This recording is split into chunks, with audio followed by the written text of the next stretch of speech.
Thank you very much, Adelaide. And thank you everyone for being here. We're so pleased to have Professor Shannon Vallor of the OFI here, where I've spent the last few months, and it has been an absolutely wonderful place.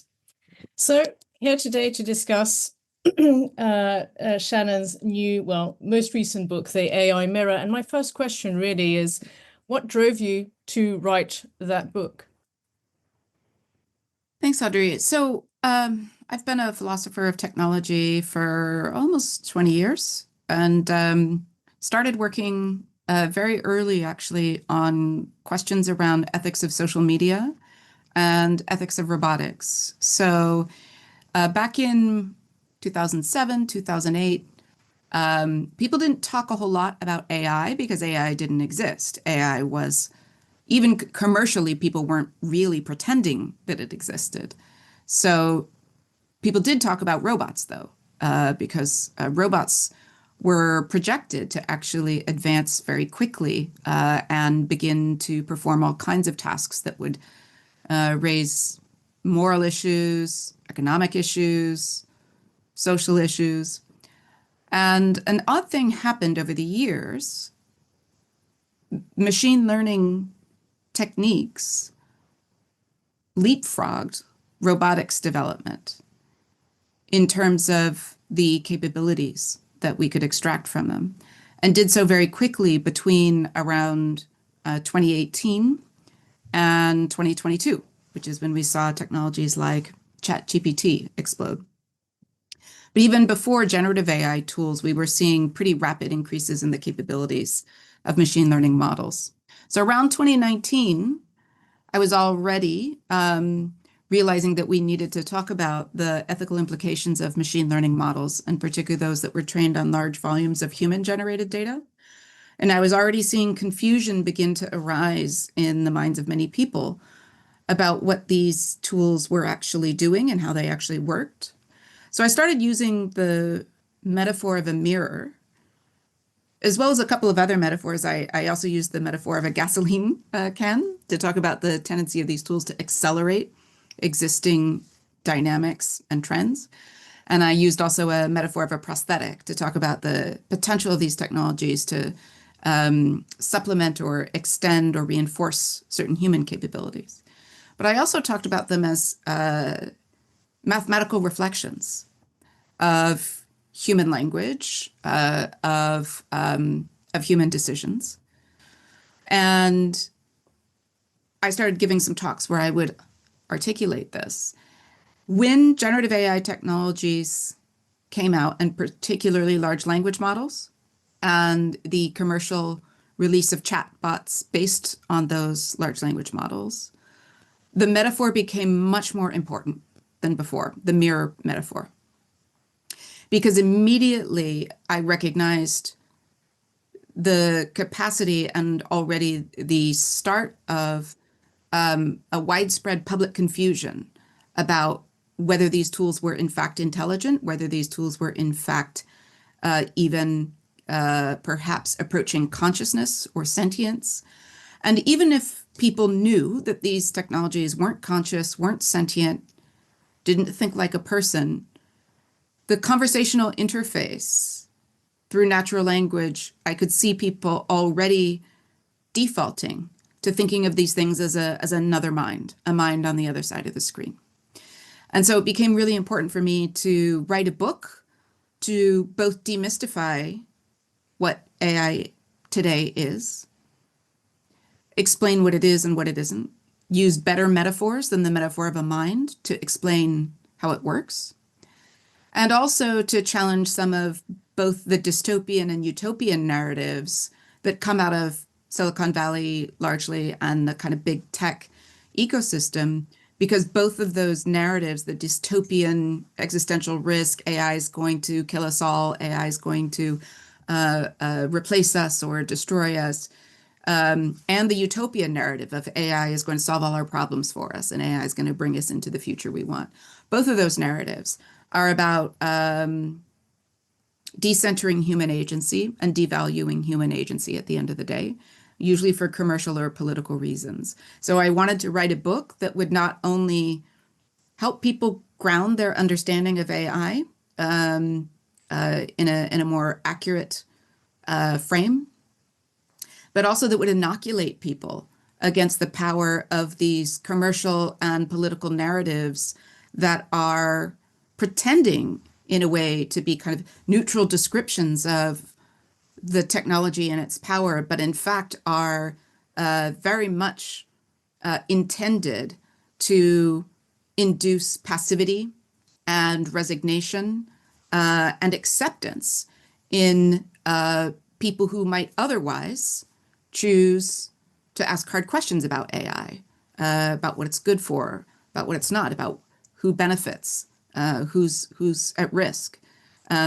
People who might feel like they have a right to decide if AI plays a role in their relationships, in their work, in their communities, instead of the narrative of inevitability that we're currently surrounded by, which is this idea that AI is here, it has arrived, it's the future, humans can only adapt or die, right?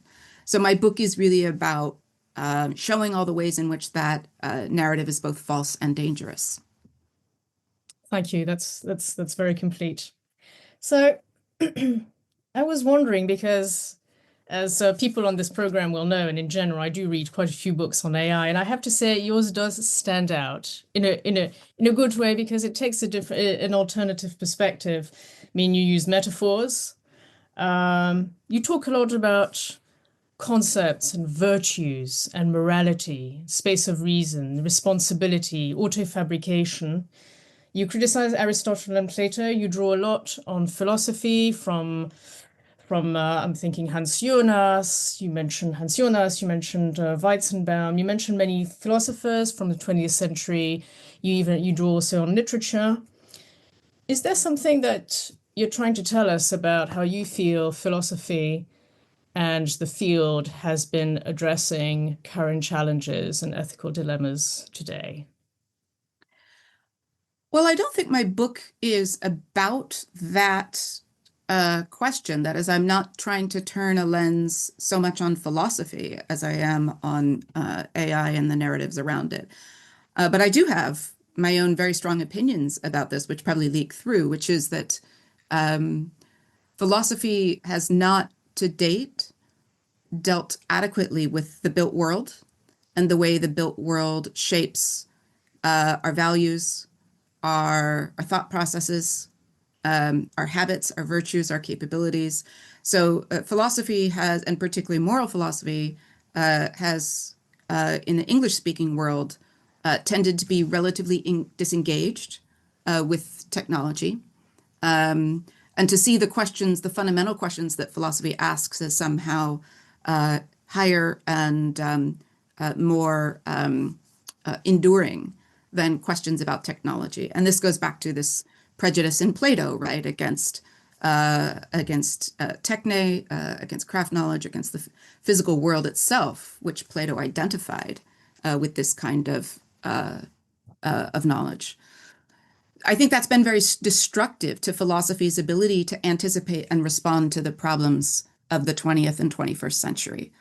So, you know, my center, the Center for Techno-Moral Futures, is rooted in this intuition that we're not going to meet the challenges that we're facing today with technical expertise alone, nor are we going to meet it with moral and political expertise that's incapable of engaging substantively with subjects like engineering, computer science, and other scientific and technical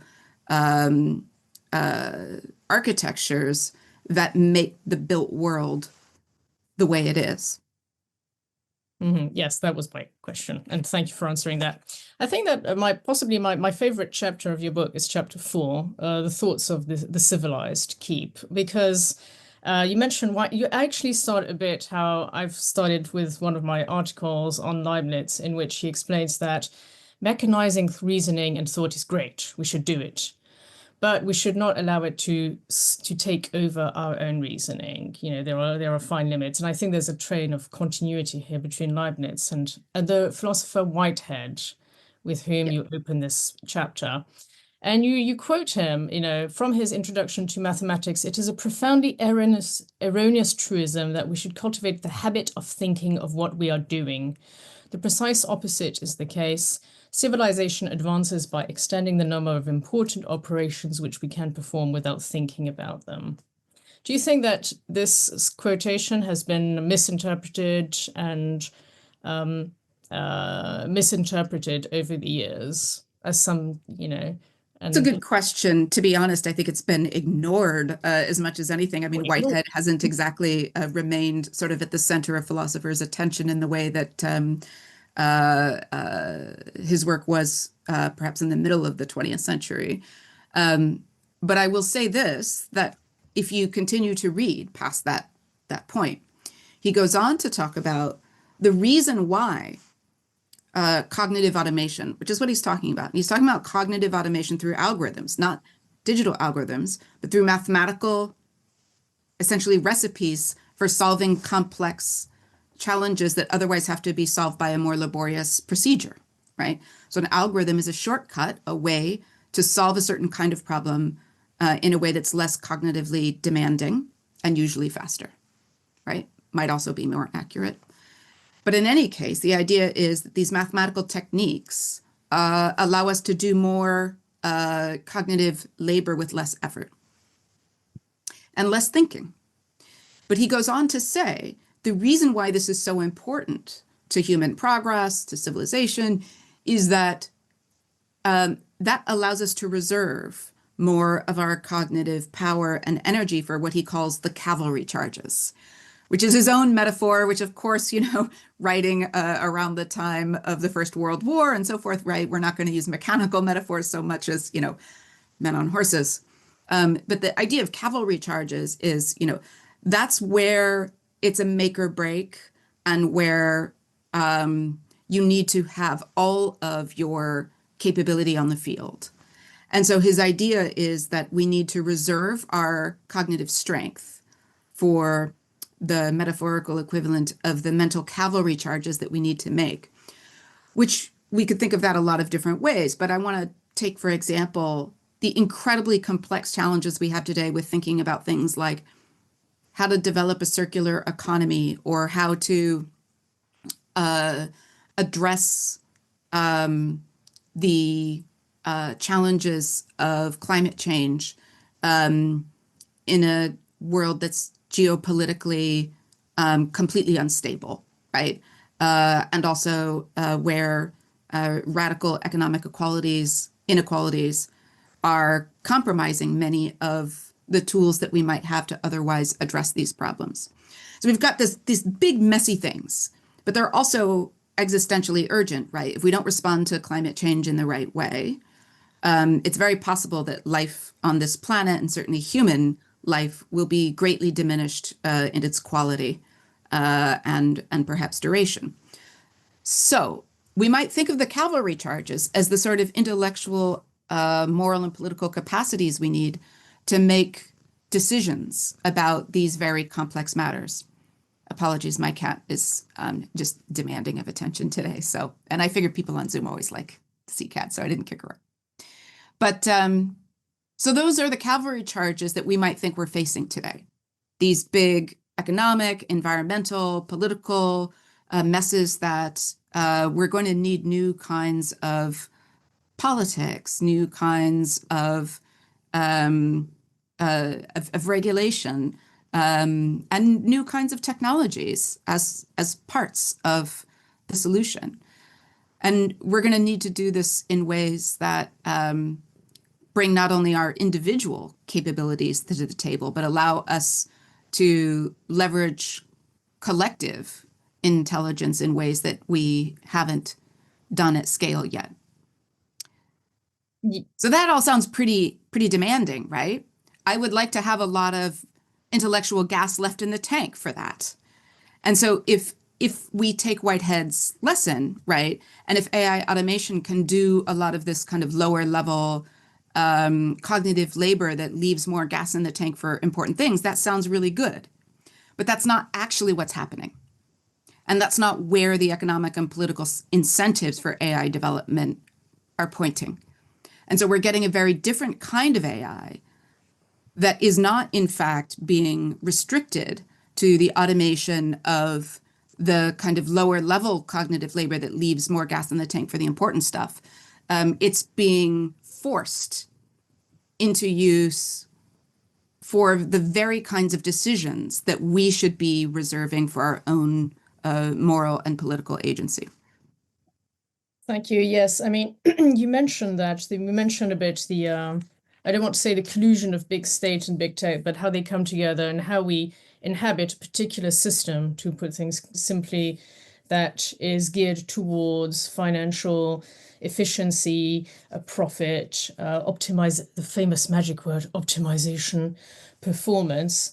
Do you think that the ecosystem in which we live is in the process of creating a certain milieu where we will not be able to conjure up the possibility of alternatives, and that that we cannot even conceive of ourselves differently, that we cannot envisage different trajectories in the future or conceive of our humanity differently, without wanting to sound dystopian or too overly optimistic. What do you think about this? Yeah, I mean, this is a big worry that I express in the book, that I've been expressing in talks that I've been giving, because one of the key limitations and dangers of these technologies, which is not among the limitations and dangers that are widely publicized, that lay publics are aware of, right? Lots of lay publics are aware of the problem of, fabricated falsehoods. Some people call them hallucinations. I don't use that word. It's a bad word to use for what AI is doing. But what people call hallucinations, people are aware of that. Many people are aware of the capacity of AI to be used in ways that promote fraud or disinformation. But a lot of people are still unaware of the fact that AI technologies are not forward-seeing, that they are backward-looking, and that what they are mathematical models of decision paths that are deposited in our historical data. And that the only capacity that they have is to extract those patterns and use them as the basis for future prediction. So I am not the first person to point this out. Quite some time ago, Mark Kokelberg, the philosopher currently at the University of Vienna, called machine learning-driven AI a perverse kind of time machine. Only it's a time machine that lets the past leak into the present and shape the future.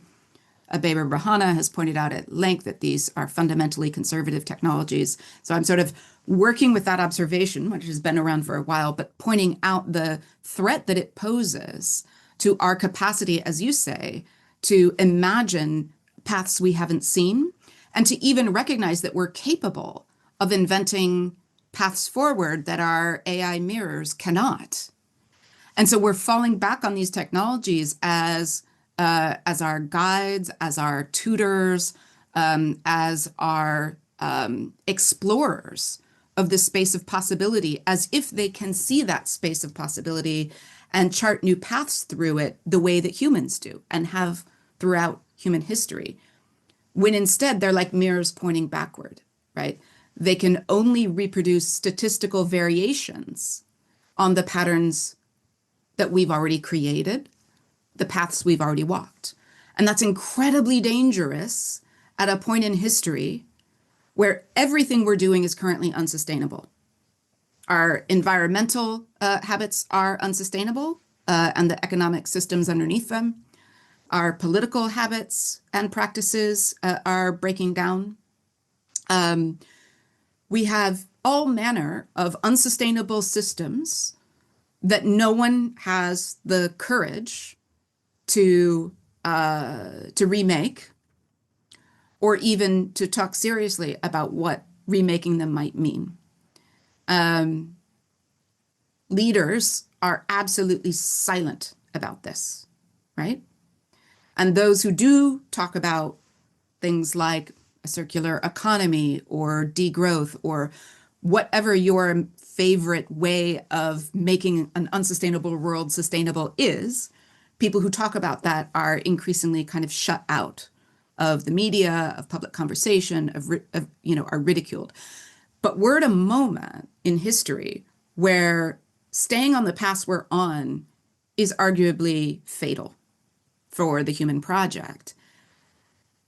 And yet we're at this very moment learning to think only in the terms that are possible for a machine that only understands the data cone of the past.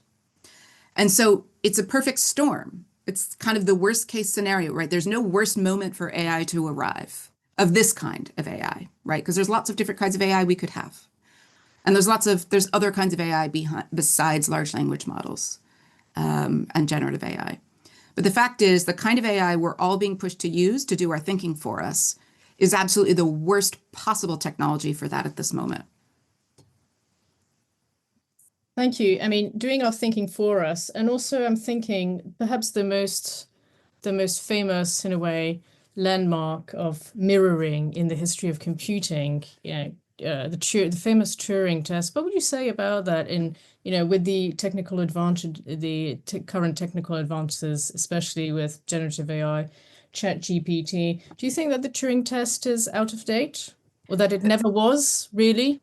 So when you were talking about the most famous mirroring, I thought you were going to talk about Eliza. There's that too. That's a bit later, yeah. Yeah, but the Turing test, I mean, the funny thing about the Turing test is, for all of Alan Turing's genius, computer scientists have always been quite mixed on the utility of the Turing test. It's a very easy to understand concept for lay people, so it caught on beyond the kind of computer science field very quickly, particularly when people started offering cash prizes as a way of popularizing AI research and incentivizing it. So there were cash prizes in the 90s and O's for performance on some sort of ginned up version of the Turing test. But as I say in the book, actually, serious AI researchers have never put very much stock in the Turing test, and they've recognized all along that what it was a test of how well we can build a machine that pretends and deceives humans into thinking they're talking to a mind, rather than actually answering the question of what would a machine mind be, and what would be the criteria by which we could determine whether a machine was thinking as opposed to merely pretending to think or seeming to think. So the Turing test is really a sort of way of actually shoving that problem aside and saying, for practical purposes, we'll just make the behavior the standard. But it actually just it kind of papers over the deeper question of what is consciousness, what is thought, what is a mind. And even many AI researchers weren't happy with papering over those questions. Long before AI was this kind of commercial hype machine, it was a serious field of scientific inquiry. And it required careful attention to questions about what a mind is. AI research for a long time was interdependent with what cognitive science and neuroscience and psychology could tell us, as well as what philosophy could tell us about the nature of intelligence or the mind. But it has been completely unhooked from those scientific moorings, and now just races ahead, calling, machines intelligent whenever they perform economically valuable work. Right? This is the magic trick of Sam Altman and OpenAI. In 2017, saying AI, artificial general intelligence, will be built when we have a machine that can do essentially all economically valuable human work. We had factory machines in the 19th century that could do economically valuable human work, and we've been adding to the number of economically valuable human tasks machines can perform for a very long time. Your thermostat even if you don't have a digital thermostat. Imagine you live in a place that has one of these just old, janky, mechanical ones. I mean, your thermostat is doing something that formerly, before we had thermostats, required an intelligent human to do. Know when the room is too hot and turn the heat off, or vice versa, right? Know when the room is too cold and turn the heat on. Previously, you needed an intelligent human to do that, but we don't call thermostats AI. And so the fact that we can add to the number of tasks that formerly required a human to do, that we now can hand over to a machine, tells us nothing about whether that machine is intelligent. But it's a definition now that most people accept uncritically. It's very interesting that you say that. I mean, one of my big questions and something that comes out really about this book is the question of narratives and framing and concepts. And here you're talking about, now you've just mentioned intelligence and a bit, and especially in chapter 4, you talk about self-knowledge and self-forgetting. And in a world where we have so little grasp on things, we don't really control this dynamic, infinite world, infinitely complex world. We don't really know what these AI machines are doing, and we don't even know what intelligence is. What is self-knowledge? And how do we come to gain it? Because this is the name of the game, basically. Yeah. And that's from which everything should flow. Yeah. It's a really important question. And that's where I think I enjoyed the opportunity to write this book from a philosophical perspective, because of course that's a question that philosophers asked long before some eugenicists ever thought of the concept of intelligence, right? So the idea of self-knowledge and self-understanding has always involved specific powers and specific virtues. So powers like reflection. And reflection is really important, right? Reflection is something that we kind of take for granted that humans can do, but I'm seeing increasing evidence actually that we're forgetting how to do it. Because in part, one of the things that reflection requires is for you to sit with your thoughts and stare at your thoughts, or stare at your judgments. Mirroring. There's a form of virtuous mirroring there, however, and with others, yeah. That's right. And a lot of people are very uncomfortable today. A lot of people, young people most certainly, but even people who've become habituated to digital life are increasingly uncomfortable sitting quietly alone with their thoughts. And so even our most basic technologies of self-awareness, and these are reflection is a technique, right? And people in all kinds of religious and philosophical traditions have cultivated techniques of reflection and self-awareness and mindfulness in many different ways and cultures. And yet those techniques are being swept aside. We also have other people as mirrors, right? So one way of coming to understand ourselves is by forming honest, intimate relationships with others and allowing their awareness of us to ground our self-awareness in ways that keep appropriate limits, right? That we don't let other people simply tell us who we are, but who we are with other people is a big part of who we are as social creatures, as human animals, as interdependent beings. This was something that I found really rewarding in the work of Alasdair MacIntyre in the book Dependent Rational Animals, where he says the one thing that Aristotle really got wrong, and he sees also that it's partly because of the gendered lens that Aristotle is applying to thinking about rationality, is that Aristotle thought that vulnerability and interdependence on others was in some way something that we could leave behind, and that as we became more capable, more rational, more virtuous, we would become more autonomous. We would become less vulnerable. We would become less dependent on one another. And MacIntyre, in this little volume, Dependent Rational Animals, just completely explodes that idea and shows it for the falsehood that it is. So other people, because we are interdependent from birth to death with others, Other people are an important source of self-knowledge as well. And yet increasingly, we have people like Mark Zuckerberg telling us, well, look, the average American only has 3 friends. And of course, lots of people made a joke, no, that's you, Mark, you have 3 friends. But the loneliness epidemic is not fake, right? It's a real thing. People do lack the sort of strong social ties that used to more easily sustain them. And yet the solution we're being offered is to have more AI friends. Yes, I mean, you mentioned Lewis Mumford, and it's very interesting because when I was reading your book, there was a mix a bit of Foucault. I'm thinking when those who do not fit in the accepted narratives dictated to us by let's call it the system. We fall in the category of vice, but if we fit in, we are virtuous. Otherwise, we are troublemakers.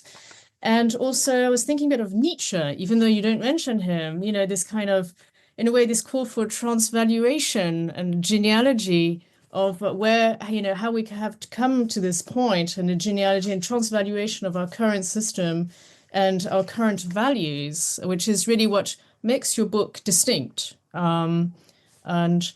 And it is quite a unique book in that respect. The emphasis you place on values, practical wisdom, humanity, virtues, space for reasons, responsibility, imagination, auto-fabrication, which is a great term. And the even further emphasis you placed on morality, moral sights, moral change, moral imagination, creative moral imagination, moral reasons. Morality. Now, this is a slightly, delicate question, but in a time when morality has disappeared from the public realm and is seen somewhat as antiquated and perhaps attached to something like the 1980s or attached to neo-reactionary forces, how do you make a case for a return of morality today? So I actually think that framing is only accurate for certain kinds of cultural contexts. So so I don't think morality has ever gone away. If you look on the internet is 70% cat photos and 30% people making moral judgments. Right? People are obsessed with morality. They spend their whole day on the internet finding things that they find to be morally objectionable in other people's posts, in the world, right? Some of it is, sort of trivial, and we all, know how the kind of internet train can get carried away with moralizing and in that kind of punitive mode that Nietzsche was so critical of, right?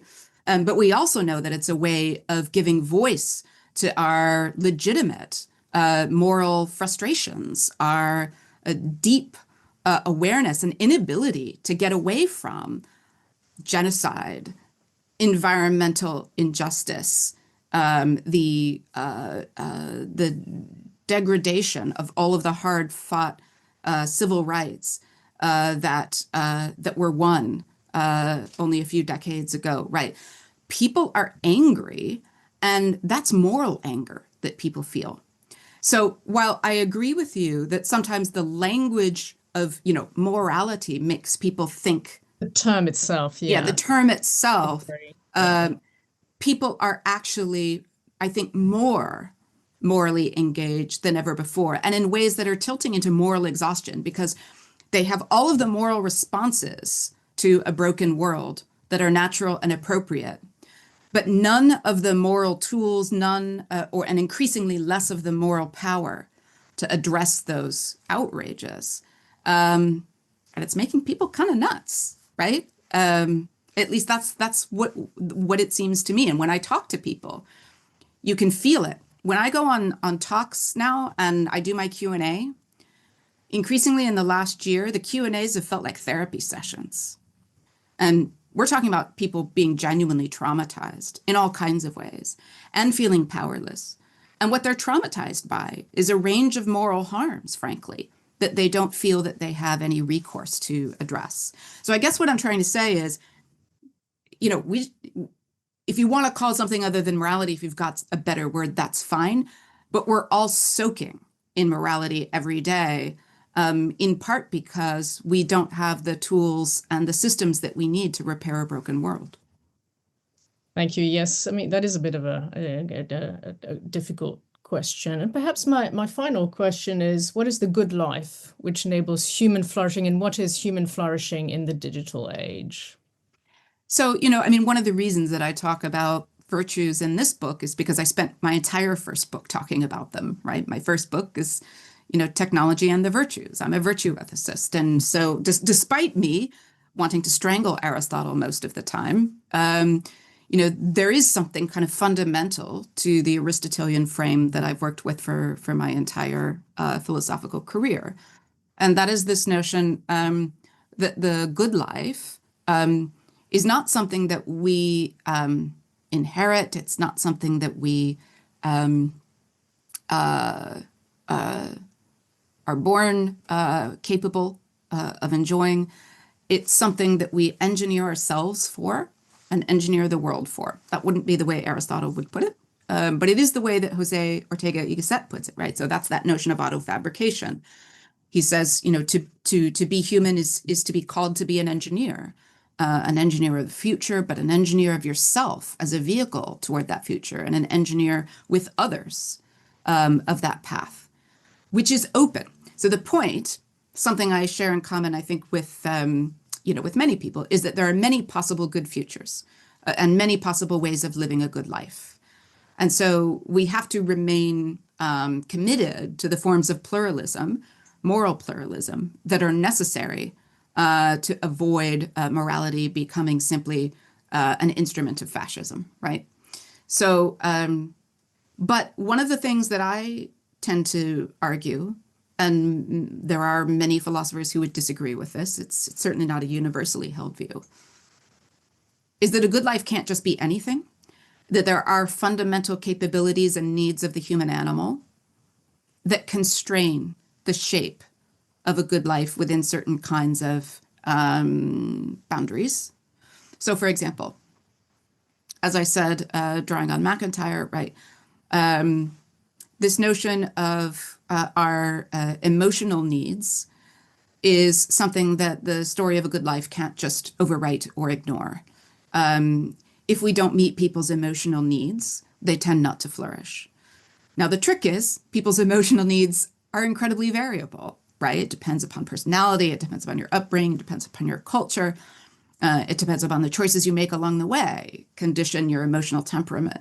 And so virtue ethics is about the way that we make ourselves through our choices, right? It's not predetermined whether we become a patient person or an impatient person. There might be some natural predisposition that makes one path a little bit easier than the other, but it's actually very possible to condition yourself to patience or to allow yourself to become characteristically impatient by indulging that response over and over again. So we shape ourselves, we shape our societies through the choices that we make. So as a virtue ethicist, I'm less concerned with the question of what is a good life, because I firmly believe that that is the engineering task for each of us and for us as communities and as a species. The answer is one for us to make and engineer. But I do also think that we have to pay attention to the fundamental needs and capacities of the human animal. Needs for things like affection, affiliation, play. And so I'm quite sympathetic, for example, to Martha Nussbaum and Amartya Sen's capabilities approach that tries to sketch out this kind of raw notion of fundamental human capabilities that can be expressed in many different functionings and abilities, but that ultimately, if you starve one or more of those capacities out of existence, the person and the society that does that cannot flourish. Indeed, indeed. And talking about human needs, let's look at a few questions. has Sherry Turkle been an influence? And if so, could you expand on that? Any other influences or recommendations? Yeah, I mean, one thing about my book is, as you I think pointed out in your opening, the influences seem completely random, right? So I draw on things. I'm sort of a collector of ideas, and I don't follow one particular systematic approach. So I've had lots of different influences from different places, including things like literature and art and science fiction. That's And perfect. You're yeah, wandering. yeah. But but I do think that sorry, what was the original question that was asked again? On the Has Sherry Turkle been an Sherry influence Turkle, and yes. other influences? So yeah, so Sherry Turkle is an interesting one because when Alone Together was published, I had been writing on the ethics of social media in particular. I'd written an article on, I think it's called Flourishing on Facebook. And it's a question about the possibilities of social media friendship and what kinds of friendship are possible through social media platforms. And so I had already done that work, but then I read Alone Together and was of course quite taken by many of the arguments that she made. But oddly, one thing about Sherry Turkle is she hasn't intersected much with the community of philosophers of technology. And so I've never met her. I've never had the opportunity to sort of query her more deeply on the views that she's held. And so I think we have a certain overlap and certainly a sort of common belief in the importance of human connection. It's social, yeah. But I don't think that the influence goes very deep because it's just been really at that level. Other influences of mine besides those, in the traditional neo-Aristotelian canon are the existentialists. As you mentioned, I draw on Jose Ortega y Gasset, people like Sartre and phenomenologists like Husserl. So a lot of people actually don't know that when I started as a philosopher, I wasn't primarily a philosopher of technology. My original area of emphasis was phenomenology and the philosophy of science and the philosophy of language, actually, and bringing those things together, which turned out to be a terrible career move. Because if you know anything about academic philosophy, for those of you on the chat, some of you will be very familiar with this, and some of you will be like, this is really weird. Why are philosophers like this? But philosophers in the English-speaking world basically had a giant divorce in the middle of the 20th century, and half of them went away reading philosophy from the continental European tradition. So that's called continental philosophy. And phenomenology is a school of thought within that domain. And then what are called analytic philosophers went off and built upon a completely different strand of that literature, which split from phenomenology in the 1920s, 1930s. So basically, in the English-speaking world, philosophers have been reading two different literatures and writing two different bodies of work for about 100 years. And I made the mistake in grad school, naive and hubristic as I was, of thinking I could try to knit these two worlds back together at a certain point in a way that might bear fruit in the future and allow for a reintegration of philosophical perspectives. So I wrote a dissertation that tried to do that with the concept of reference, how we refer to things in scientific language, how we refer to things in ordinary language, try to solve some problems about that from the phenomenological perspective. Then I tried to get that work published, and it was a desk reject every time because the editors would say, we don't have anyone who can review an article that mentions Husserl. Or they would say, we're a phenomenology journal. We don't have anyone who can review something that mentions Quine or Russell or Austin or Frege. So I found myself unable to publish. And it was just coincidence that I was also very interested in the way that technology mediated scientific perception. So I'd done some work on like particle accelerators and how we perceive what we see in particle accelerators. So I was really interested in the way that technology mediates scientific practice and knowledge.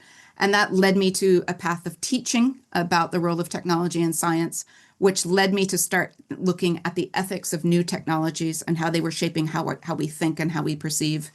And the rest is history. That's how I ended up where I am. Perfect. Thank you. What is contemporary AI good for? Well, it depends on what you mean by AI. So as I mentioned, we've got this really coarse label now that the media uses, that governments use. They're going to, the UK government says we're going to unleash AI in the public sector. We're going to unleash AI everywhere in Britain. Well, what are you talking about? AI is not one thing, right? If you're talking about unleashing large language models all over the public sector, I think that's a terrible idea.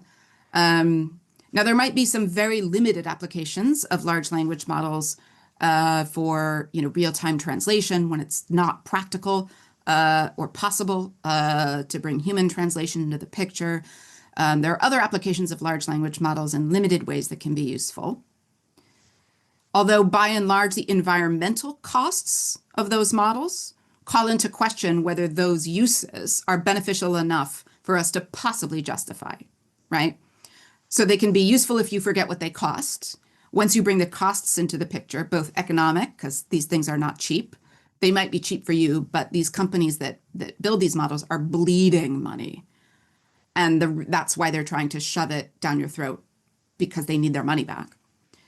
So once you add the economic cost of these models and the energy cost and water cost of these models and the harms that they cause, it's very unlikely that the benefits that we can get from these and do get from these outweigh the risks. And I don't see any clear evidence that that benefit risk calculus is going to slip the other way. But there are lots of other kinds of AI tools that are less energy hungry, less likely to be used to undermine human agency. They're still very risky. They can still cause a lot of harm. They still require careful regulation and responsible development, design, monitoring, governance. But there are obviously tools that we can use that have been called AI before the generative AI wave. What we typically call narrow machine learning applications, trained on high quality data.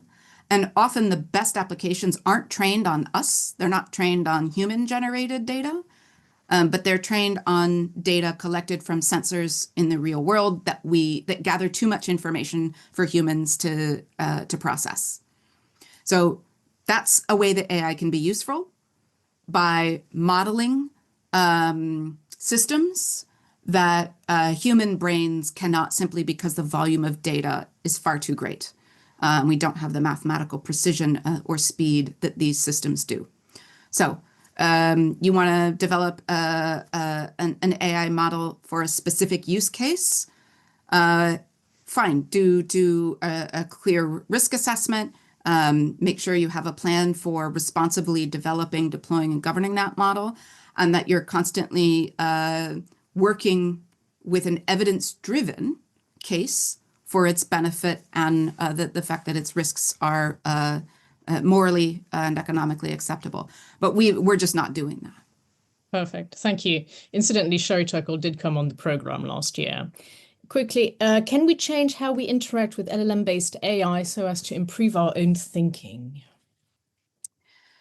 Yeah, so I get this question quite a bit, and I want to say in principle, perhaps, but practically speaking, I don't see it happening, and I don't see us creating the incentives that would be necessary for that.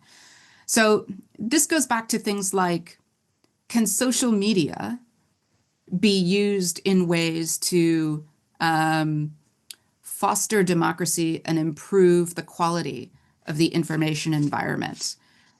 Sure, I can construct an artificial world in which social media platforms contribute to a more democratic and informed populace.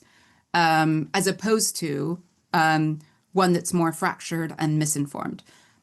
But it's the latter that we have and not the former. And that's because we don't get to just make the world in which these good things happen. We have to deal with the world we have. And in the world we have, with the incentives that we have, social media platforms have tended to have these deleterious effects. The same, I think, is true with large language models. I could probably tell a story in which someone is using a large language model only in ways that amplify their cognitive capacities and that don't diminish their agency or their ability to think into the future in creative ways. But the incentives that we have are for people to use large language models in a way that leads them to do exactly the opposite of that. That is, to use large language models in ways that over time are likely to result in cognitive, moral, and political de-skilling. And we're already seeing evidence rolling in of those effects. It's too early to say that the evidence is conclusive. But there's far more reason to be cautious and concerned about the effects of large language models on human thinking than to be optimistic and bullish about it. Thank you. Next question. Melanie Mitchell, in her AI Guide for Thinking Humans, seems to believe that legislation to govern the use of AI should be modeled on the regulation of technologies such as those in biological and medical sciences. Do you think governmental regulation in that vein, as well as professional ethics, is adequate and suitable to AI? I think that's an open question, and I think those are promising pathways to explore. One of the things that I think we're really missing from this picture is not philosophy and its perspectives, but history. So I am always shocked at the complete lack of historical memory of 20th century regulation and its effects on new technologies. And one of the things I've been most proud of as a PhD supervisor is the work of a student of mine, Bhargavi Ganesh, who's not a philosopher. She's in the informatics school, but I'm her second supervisor.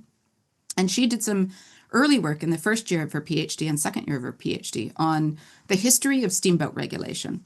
Now, other people have looked at the history of steamboat regulation in the United States, so she didn't do that historical work initially, but she studied that historical literature and then used it as a way to think about the challenges of AI regulation and governance. And what's really fascinating was she drew a lot of really interesting conclusions from that, and her paper in her second year won a paper award at the We Robot conference because it was that good. But one of the things that she points out is that of course, we didn't get steamboat regulation right out of the box. In fact, it took 30 years of tinkering. And this was in part because we'd never done regulation in the US at federal scale before. This was the first technology that was subject to federal regulation. And so we were inventing the regulatory infrastructure as we went. But we were also experimenting.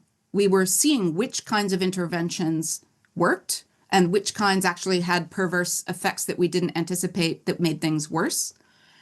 And we kept tinkering until by the start of the 20th century, we actually had a really robust regulatory system that was compatible also with commercial expansion and growth. So this idea that, regulation always starves innovation, it always, holds innovation back. No, it doesn't. And the whole history of the 20th century is working out a good regulatory system that actually allows the technology to grow in a healthy way, where innovation continues and in some cases accelerates precisely because the technology can now be trusted. So if you think about civil aviation, right? Civil aviation would never have exploded as an industry. And of course, we might look at the environmental consequences of that and say, maybe it shouldn't have. But it would never have exploded as an industry had we not developed the safety regulations that over decades allowed people to realize that flying was safer than driving. But that wasn't possible without those regulations. In the 1960s, planes fell out of the sky every week. And they're starting to do that again, in part because we've let the regulatory culture lapse. And we may see declines in that industry as a result. So the point I'm trying to make is that regulation itself is innovation, and that regulation is iterative and experimental, and it's a matter of tinkering and engineering a system that appropriately manages risks while allowing the benefits to be realized. So the model of pharmaceutical regulation and medical devices is a starting point. At this point, I'd be happy with any starting point. Start somewhere and then keep tinkering until we get it right. Is that likely to be the perfect model for AI, where we just cut the regulatory model from one place and paste it onto AI? No, probably not. But it's a start, and we can see what happens and begin to iterate and improve the regulatory environment for AI until we have what we need. Thank you. I'm going to combine two questions now as we're starting to run out of time. Basically, could we see ChatGPT not as replacing human usefulness, but as part of a post-human assemblage? And has AI revealed anything new about what makes us human? What, if anything, will remain distinctively human, regardless of how advanced, embodied, etc. AI becomes? I'm interested, were those questions from two different people or the same person? It's two different people, but touching on humanity. Okay. Yeah. So look, I'm just going to put cards on the table for time. I've always been fairly skeptical about the post-human narrative and its framing. The fact of the matter is, I think it's a confused idea, because the idea that somehow humans that are deeply integrated with technologies would not be human is sort of silly. We've been integrated in different ways with technology since we climbed down from the trees. Technology is part of what it is to be human, always has been. If we think about, even just the tools that we need to shelter ourselves and feed ourselves and heal ourselves, we would never have survived as creatures that are as vulnerable at birth as we are without the advent of technique. So we don't need to be post-human. I don't understand the frame in which somehow technology plus human means no longer being human, being after human. I also think from a value standpoint, it's not particularly attractive. I like being human. I have no need to not be human. I'm not quite sure what the value of that is. And in fact, post-humanism has often been framed as simply this kind of liberatory thing. We get to be liberated from the bonds of our humanity. And I asked in my first paper on this, my first paper on transhumanism, I said, liberated for what? Tell me, what's the thing we're moving toward, as opposed to just trying to be free from our bodies or free from the limits of mortality? Like what's on the other side that you're trying to get to? And there's never a good story there. So I'm not a huge fan of the post-human narrative, but that's just me and my particular philosophical perspective. I recognize that it's very attractive to many people. Many of the people in my own research community are very much enamored of this narrative. The second question was about, has AI revealed much about what it is to be human? I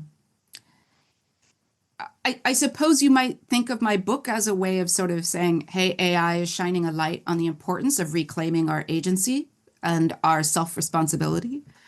And this is, in fact, something that I do think and do argue in the book is uniquely human, right? I think other animals are highly intelligent in ways that we're only now fully beginning to appreciate. We know, for example, that other creatures use technologies, not just humans. Other creatures innovate. But to our knowledge, there aren't other creatures that can use language to envision futures and forms of life that they don't currently occupy, and that can ask questions like, should I or we remain as we are, or should we remake ourselves? And so this is perhaps where me and the post-human do share one kind of common notion here, is that what is fundamental to the human capability is that choice that we're constantly faced with of auto-fabrication, of self-making, and the responsibility that we have for those choices. So I think if AI reminds us of the importance of that self-responsibility and self-knowledge, and allows us to then be awakened to the threats that have always been there, right? So I point out in the book, AI is not a new threat to human agency. It's an extension of a very old one. So if this particular form of that threat wakes us up to the need to reclaim and reassert our agency, great. It remains to be seen if it happens. Well, thank you very much. Yes, as you point out, perhaps this industry and all of these narratives are intended to support systems that are much more conservative than they seem. Unfortunately, I think we've run out of time, which is unfortunate because there were many, many questions and most of them were very, very good. But we are very grateful for your participation. Thank you so much for coming on the program. And I guess everyone knows what they have to read this summer now. And thank you, and thanks to all who joined. And I'm sorry I wasn't able to get to all your questions, but really appreciated the conversation. Perfect. And yes, thank you very much to you, Shannon Vallor, and to Adelaide, and to the participants. And we'll be back in October. So looking forward to more conversations on AI. Thanks. And Carol the cat says goodbye as well.